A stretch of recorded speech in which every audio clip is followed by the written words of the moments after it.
I'm here with Andrew Zayda, a drag enthusiast from Sydney, and this is a real Jerry Bickel. It is. It's actually a new Jerry Bickel. It's a new car I had built in the States, which just landed in the country. I've never seen a new Jerry Bickel, and I'm really excited because it's a sick colour. Now, tell us a little bit about Boogeyman, because that has some records in Australia, and from what I understand, it's 60-footed in 0.89. Yeah, so the Boogeyman's my black 69 Camaro that I had built in the States. I bought that as a second-hand car over there, and then the boys at Proline and RK put it together for me. So you've got some experience with those boys, and obviously that's what turned into this. That's where this evolved from. But essentially, we had a car there that got built, brought it in to Australia, did a few laps here, and really enjoyed it. Loved the whole concept about what they do over there and the support that they give. So I decided to build something new. But what I don't understand yet is you already had one of the fastest car, well, the fastest car. It still is the fastest door car. So you have the fastest door car to 8th in Australia already. What makes you want to go and build another one? To go faster. Right. So what's the plan? How fast do you want to go? What's the record so far now? I think it's Ricker's car? Yeah, no, well, it depends. In the quarter mile, John Ricker's not the fastest in the world. He's the fastest screw-blown car in the world. Okay, because I'm not all up to speed with, you've got Hemi screw-blow, there's Pro Charger and Twin Turbo. Yeah, so the most common power adders are the Twin Turbo, the Pro Charge and the screw-blowers.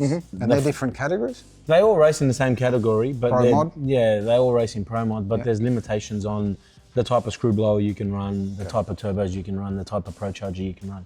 So essentially what that means is if you're racing at an event, there's limitations on the size of turbo if you want to race in Pro Mod. But in a complete outlaw drag sense, the fastest quarter mile car is Carl Stevens. He looks after the car, but it's Todd Moyer that owns it. It's a Bickel, I think maybe a 2010 Bickel Camaro.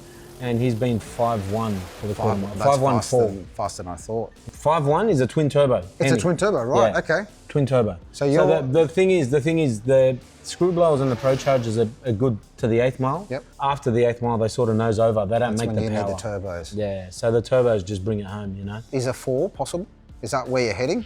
To be honest, that's what I'd like. And I think they've said it best on that Alpha Street podcast where they interviewed Luis, because he actually had a couple of test hits in the car for me over there. If all the stars are aligned and everything's perfect and, you know, the weather conditions are great, then yeah, I think it is possible to go a 4.9. But, you know, it's a lot of hard work to get there, and I'm sure it's going to be no easy task, but I'd be lying if I said I wasn't going to try. Man, I'm just happy and proud that Australians are leading the way, not only with what we're doing with the RBs, obviously, but even with a Proline Hemi, it's like you're not stuffing around here. No. Well, I'm trying not to, you know, and I think for the most part, just picking up where I left off with the old car. Are you going to still run that other car? No, I've sold it. You sold it? Yeah, okay. So I've sold that car now, and you know, this is sort of where it's evolved now, and we'll do a bit of quarter mile and see what that does. All right. Well, tell me about the specifications of this car. I want to know diff, tranny, everything. What do you do? How do you set it up? Well, to be honest, a lot of it's just left in the good hands of Proline. Yep. Like these guys are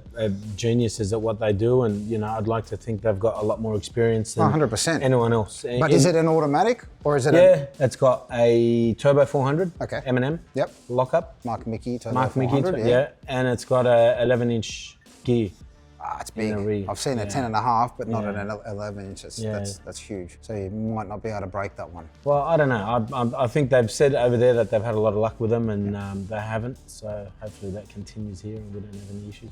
Okay. I got a spare, got sent with the car. So I'm sure you've got to spare everything. Yeah. What ECU is it? A fuel tech? Because I see fuel techs run all those big cars. Yeah, it's a fuel tech. So that's the package that they do. And how big is the tyre on the back? It's a 36-inch tyre, so it's like the largest tyre you can really... I've heard of 34, I thought that was the biggest. It's a 36, insane. And they really stretch them out on an 18-inch rim. It's an 18-inch rim? Yeah, it's pretty big. That's massive. Yeah, well, I think you need it with all that power. I think you probably do, don't you? The chassis, what's a chassis made of? So it's a brand new car that they built in the States for me, Jerry Bickel. Yep. I think it was started production in 2022. What's the waiting list on one of these, by the way? I think I waited about 3 years. And to be honest, I bought a spot.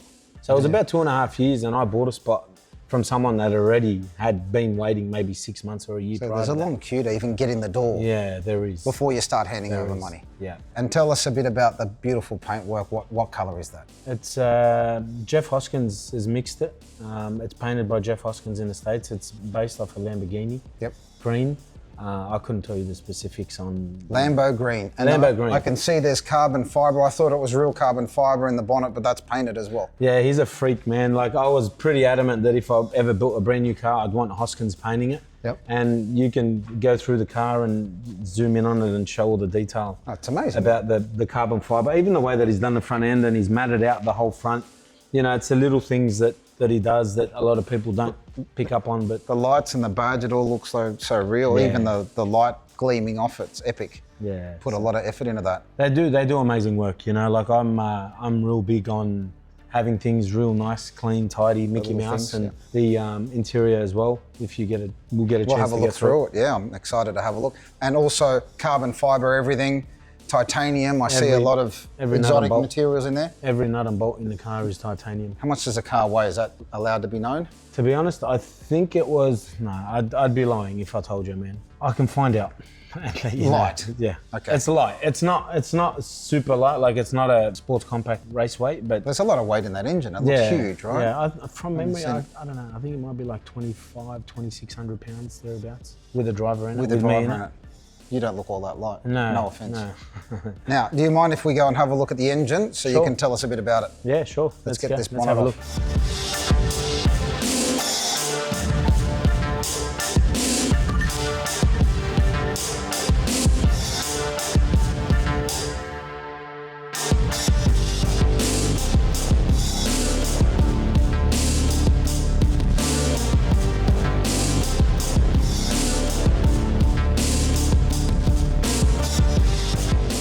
Pretty fucking epic, man. Look, it's a lot of engine. A Proline Hemi twin turbo. Twin turbo, raised cam, raised port Hemi, 564 cubic inches. It makes 5,300 odd horsepower. Yeah, just shy of 5,400. It was the record holder until Dan Zabolics came and kicked my ass. I think he made an extra 30 horsepower or something.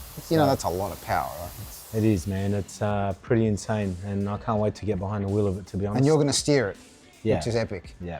Ryan at Arcade Racecrafts was a mastermind behind piecing it all together. Jonathan Homeyer from Homeyer Fabrications wired the entire car. The work speaks for itself. Look at all the bracing over the plenum. It just goes to show if there's a problem, there's a problem. It's a requirement nowadays just because the amount of boost we're running. I mean, it's not huge compared to what you boys are running in the... Well, what kind of boost? I think they're on like 50 to 60 pounds of boost. That's not huge numbers. You do but have two of them though. Yeah. If there ever was a failure and it wanted to split, it'll sort of keep it contained. Keep it there. That's the idea of it. Those injectors, are they like, They're 720 pound fuel tech injectors. and there's two per cylinder? Yeah, 16 of those bad boys. That's a lot of fuel. All right, so tell us a bit more about the engine. I can see it's all immaculate, it's billet, I know it's a Hemi head, but what else? I mean, these things run alley rods, is it a big billet crank? GRP rods, Callie's crank. They've got different cranks that we put in them. Like obviously, in terms of maintenance, every 200 to 300 runs, we'll put a new crank in them. Out of safety. Yeah, just not because of anything, but just because, you know, the way these things are making power and delivering the power, it's always good to Yeah. stay on top of that. And I'm pretty big on that, you know, to make sure that I keep maintaining it. I look after it myself. A preventative maintenance. You do all the work on the car? Yeah, Okay. yeah, I do. I mean, with the help of Paul Mahoyat and Vic Well, from I know CMV. Paul well. He's a legend. The boys at Yeah. CMV, obviously. Yeah. They're all legends. We're going to try and get them on a podcast so we can talk about this. Yeah. But Callie's cranks, we use them for our six-cylinder stuff. So they use we the love them. Callies or the Winterberg rods. We've got GRP rods in it. But we drive fuel off the front, and it's a big pump. Yep. What else? We've got dry sump and... No, it's actually a wet sump. Really? Yeah, they've got a wet sump in it. Well, it's obviously evolved to the point where it works and they Yeah, run... so we just prime it from here, from this fuel tub before Okay. we start it. This Pedersen fuel tub, Yep. we prime it, get the oil pressure, and then just crank it.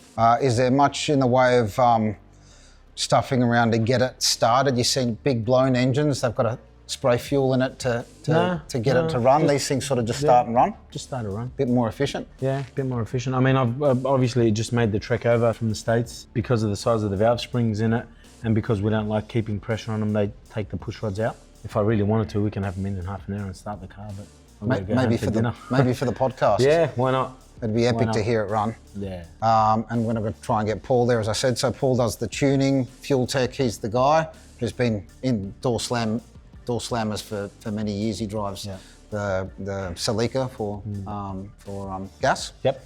And he's been around it for many years. What else can you tell us about the car? I see some lightweight carbon brakes, not that you need anything light with 5,500 horsepower. Yeah, I mean, the aim was to try and keep it as light as possible. So like I said, every nut and bolt in the car, bar rear end bolts in the home joints, are all titanium. Well, I'm excited to hear it run, but I'm also excited to see it run. Yeah. And when are you planning to debut the car at the track? I reckon in the next few months. You don't want to rush it, you want to take your time and make sure you don't hurt it and go and have some fun as well. Yeah. Well, thanks for showing us through the car. No problem, you're welcome. We'll talk about it again, obviously, on the podcast. We're going to see it run. Hopefully we'll be there to catch it. And yeah, thanks for putting time and effort into the industry that we all love. Even though it's the right sort of engine for you and the wrong one for us, we're going to try and keep up with you because, man. I think that's going to be a difficult task. Well, if I'm being honest. Well, we just need to make 5,000 horsepower. What are you? Shut up over there. Listen to you over there. You're busting your ass to go 550s. If Murad stopped being such a stingy prick, maybe we could get there a little faster. Yeah, well, maybe. But for anything 4 seconds is absolutely unheard of. Well, no one's done it. So, like I said, it's hard to comprehend. You know what I mean? Yeah, it is. But if you think about it, years ago, 5 seconds would have been hard to comprehend. Yep. So we're there now. It's not like you're going to slow down, and it's not like the 6-cylinder guys are going to slow down or not try and catch you. Yeah, well, I was just going to get to that. It's not going to happen. It's not going to happen. The 6-cylinder will never catch. What if a 6-cylinder makes 5,000 horsepower? Is there a threat? Absolutely. Well, then it's up to us to make the power. Yeah, well, good luck with that. He's giving us that's not going to happen. Look, good luck with that. Challenge accepted. Some familiar brands that I can see on the car a lot is obviously Precision. There's an ATI balancer. But how much of the Turbosmart catalogue have you got on this? I didn't think you'd need that many gates and bits and pieces. Tell us about that. Yeah, so Turbosmart have been at the forefront of, obviously turbo innovation and turbo products, and they we're pretty keen to jump on board and support me in what we're doing and what we're trying to achieve. So that's awesome. They've given us everything that we need for the car, from the new E-gate, which is a electronic. Yeah, I saw the straight gate 50 on there. And then the blow-off valves. It looks epic. Obviously it works, it's world renowned. That's why we sell it and support it. Yep, absolutely. But it's good to see it on the car, and good to see that Americans are fitting it on cars out of choice. It's pretty big over there, man, especially with the turbo deals. It's huge. They're loving those new E-gates. Aussies kicking ass all over the world. Mm-hmm. All right. Speaking of Aussies. Here we go, my mate. Biggest Aussie. Full-blown Aussie. Tell us about why the car is here. Yep. Well, and why. Andrew brought the car to us to do a paint correction on it, first of all. The paint's immaculate, it's beautiful. But we're gonna do It doesn't look like it needs any paint correction. It looks beautiful. We're just gonna make sure there's nothing on the surface before we apply our PPF film. So we're gonna apply a paint protection film. So when he does go down the track, fingers crossed, he doesn't get any stone chips or anything. No. Yeah, I think for the most part, it's really important for guys with race cars, especially with beautiful paint jobs, to get them PPF'd. I had my old car PPF'd, and it was, one of those things when you peel it off, the paint underneath is still brand new. Still brand new. So it's well worth the investment, and if you guys need it done, then fuss your guy, mate, at Cultura.